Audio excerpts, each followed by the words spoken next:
Você sabe qual a diferença entre calvinismo e arminianismo? Calvinismo e o arminianismo são dois modos diferentes de entender como a salvação funciona dentro do cristianismo. O calvinismo, por exemplo, acredita que estamos totalmente incapazes de escolher a Deus sem que Ele nos transforme primeiro. Enquanto o arminianismo acredita que Deus nos dá a capacidade de escolher segui-lo ou não. No calvinismo, Deus escolhe quem será salvo sem considerar as ações das pessoas. Já no arminianismo, Deus escolhe com base no conhecimento de como as pessoas responderão ao chamado para a salvação. Os calvinistas acreditam que Jesus morreu apenas pelos escolhidos, enquanto os arminianos acreditam que Jesus morreu por todos. Para os calvinistas, a graça de Deus é irresistível. Já para os arminianos, as pessoas podem resistir à graça de Deus. Os calvinistas creem que os salvos permanecerão salvos até o fim de suas vidas. Agora os arminianos acreditam que se alguém se afastar da fé, pode perder a salvação. Você é calvinista ou arminiano? Deixe aqui seu comentário. Essa pergunta é o calcanhar de Aquiles do calvinismo. Se Deus colocou tudo na história, nesse exato momento estão existindo muitos estupros, assassinatos, latrocínios. Deus não apenas preveu, Ele ordenou que acontecesse. E ao mesmo tempo a culpa é do homem, não é dele.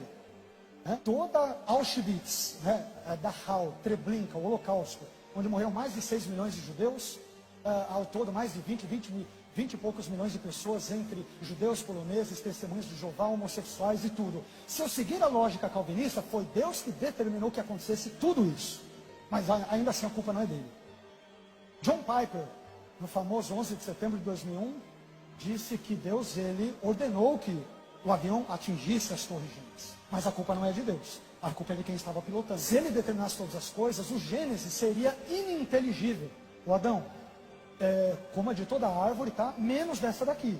Ô Deus, mas por que o Senhor fala isso? Se o Senhor já me predeterminou e colocou no corredor da história que eu pecasse. A advertência de Deus, ela seria bobagem. Me perdoem a palavra, seria uma palhaçada. Se Deus tivesse colocado o corredor da história lá na frente, a culpa seria toda de Deus. E como o Armínio diz muito bem, nesse caso, haveria um único pecador no cosmos. Esse pecador seria Deus. Porque todas as coisas más vêm dele. Eu não entendo que esse seja o Deus da Bíblia. Ok? Para você ver como o negócio é tão confuso, tão complexo, que é possível uma pessoa ficar completamente perturbada, se ela mergulha profundamente na visão calvinista.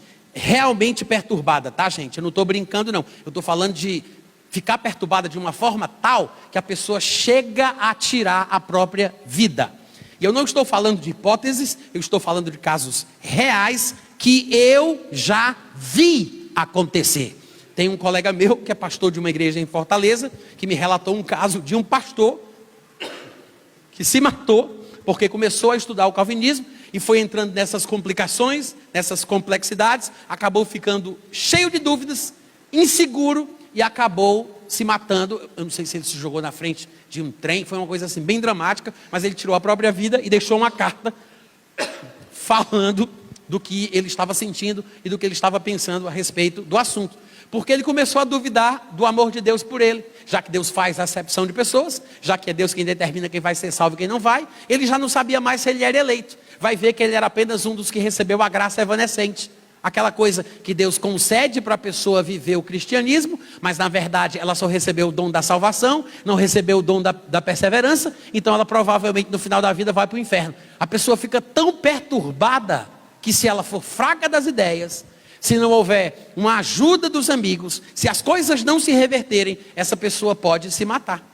Tem gente que se desvia, aguenta aos trancos e barrancos, depois até volta para a igreja, mas tem gente que não resiste. É por isso que é tão perigoso a pessoa se expor a pensamentos idiotas e idiotizantes como estes.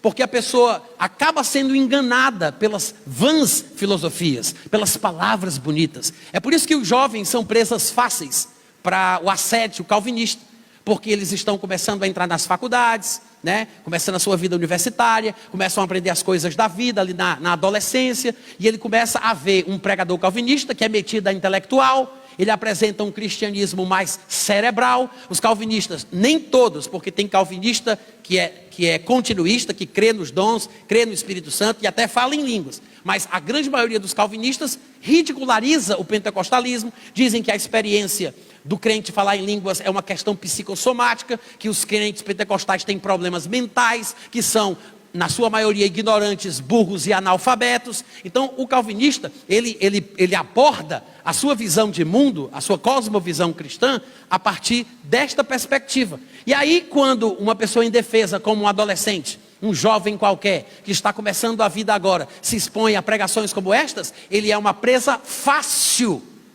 à abordagem calvinista. Ela vai achar que o calvinismo é o aprimoramento do cristianismo no qual ela começou. É o creme de la creme da vida cristã. Que ela vai ficar um crente melhor, ele vai amadurecer, vai entender a verdadeira fé cristã e vai acabar, na verdade, esfriando e caindo na fé.